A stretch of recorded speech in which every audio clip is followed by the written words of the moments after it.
Hey guys, আসসালামু আলাইকুম। কি অবস্থা? আশা করি সবাই ভালো আছেন। তো গাইস, আজকে কিন্তু আমরা সবচেয়ে স্পেশাল, আমরা তিন বন্ধু বেরাইছি।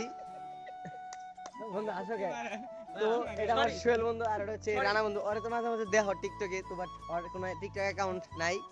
তো গাইস, একটা বিষয় কথা হইতেছে যে আমরা আজকে এই তিনজন মিলা তো যেমন সখীপুর, আর সখীপুরটা হচ্ছে কালিয়াকৈর গাজীপুরের মাঝখানে। তো গাইস, সখীপুরে কি কি আজকে তো দেন আজকে ওই গাইস একটা জিনিস কি জানেন, আমরা যতগুলো ফ্রেন্ড সার্কেল আছি তো এটির ভিতরে কিছু কিছু তারা ফ্রেন্ড সার্কেল আছে। তো গাইস দেন কালকে একটা কনসার্ট হয়েছে, ওই কনসার্টে ওরা গেছে। তো দেন আমরা যে কোনো একটা সমস্যার কারণে যাইতে পারি নাই। তো ওরা গেছে, যাওয়ার পরে আমার এক বন্ধু ওরা ফোন দিছে যে যাবে কিনা। তো আমার বন্ধুরে অপমান বলতে কিভাবে অপমান করছে বন্ধুরে বন্ধু, তো একটু ওর মুখের থেকে শুনেন যে কি নিয়ে ইনকিত্রা দিছে। বন্ধু ক তোর কি নিয়ে ইনকিত্রা দিছে? আরে কইছে না না তুই ক ক যে না না আমি কই আরে কইছে না না ওটা না। আচ্ছা তোর তোর রাইমে জানি কি কইলো কইলে না কি জানি কইলো যে টাকা নিয়ে। আচ্ছা তুই ক না আমারে ভিডিওতে ক, আমি না আসল কথা হচ্ছে কি আমি কয়ে দিই, কারণ কালকে ওরা গেছে যে যাওয়ার পরে আর ওই রাহিমে ওরা ফোন দিচ্ছে, তো নাম ধরে ইনকি দিয়ে কইলাম।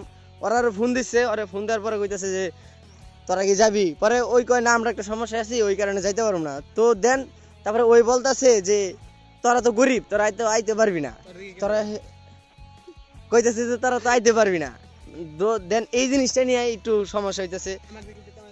তো এইখানে আমরা আসলে কি ওই কিন্তু গেছাল আসলে অনুভূতিটা ওই বুঝছি, কিন্তু আসলে ওই আমার অনেকবার বলছে।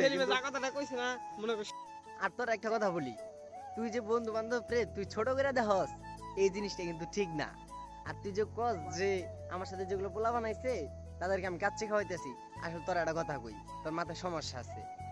রানা চাইলে ওই প্রতিদিন পোলা বানটা কাচ্চি খাওয়াইতে পারি, কিন্তু বাট ওই খাওয়ায় না, কারণ আমরা ওর সাথে যাই, আমাকে যে কিরকম খাওয়ায় ওটা আমরা জানি।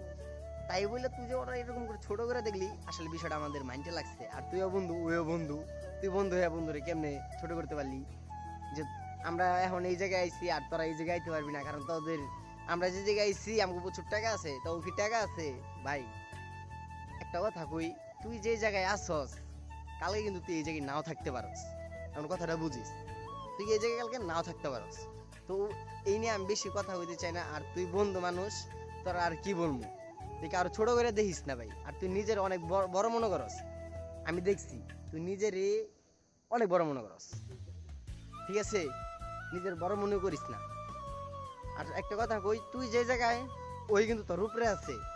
তুই আমার মুখ যদি পুরাটা আমি ছুটাই তাহলে কিন্তু তুই টিকতে পারবি না এক মিনিটও, ঠিক আছে? তো দেন আমি আর মুখটু ছোটাতে চাই না। আর আমার কথা হলো যদি তোর মাইন্ডে লাগে তাহলে তোর কাছে আমি ক্ষমা চাই, কারণ ওইও বন্ধু আমরাও বন্ধু, সবাই আমরা বন্ধু। আর তুই এভাবে অপমান করে কথা বলতে পারস না, ঠিক আছে? আর গাইজ তোমরা যারা যারা আমাদের ইউটিউব চ্যানেলটা সাবস্ক্রাইব করো নাই, তারা ইউটিউব চ্যানেলটা সাবস্ক্রাইব করে দিও। অতি শীঘ্রই এর থেকে ভালো ভালো ব্লগ দিমো। আর এটা কোনো ব্লগ ছিল না, আসলে আমার বন্ধুরে অপমান করছে এই বইলা আমি একটু শাসন করলাম, বন্ধুরে বুঝাইলাম যদি নেক্সট টাইম এরকম কিছু করে, হয়তো তাহলে এরকম বন্ধু থাকার চেয়া না থাকা ভালো। ওই একটা জিনিস বুঝলো না যে ওই আমার একবার বলছে, আর আমারে সোহেল কিন্তু আমাদের সাথে থাকে, আর সোহেল আমারে বারবার বারবার বলছে যে বন্ধু চল চল জামু। আমি বলছি যে আমার কাছে টাকা কিছু শর্ট আছে, কয় আমি তারপরে দিব। আর তুই আমার একবার কষ্ট নাই যে বন্ধু তোর কাছে কিছু টাকা পয়সা হ্যান ত্যান। আসলে কিন্তু দেখ আমার সমস্যার কারণে আমি টাকাগুলো বের করতে পারি নাই আমার অ্যাকাউন্ট থেকে। তো দেন বেশি কথা কইতে চাই না, আমার কথা যদি তুই কষ্ট পাস ভাই তোর কাছে আমি ক্ষমা চাই। আল্লাহ হাফেজ।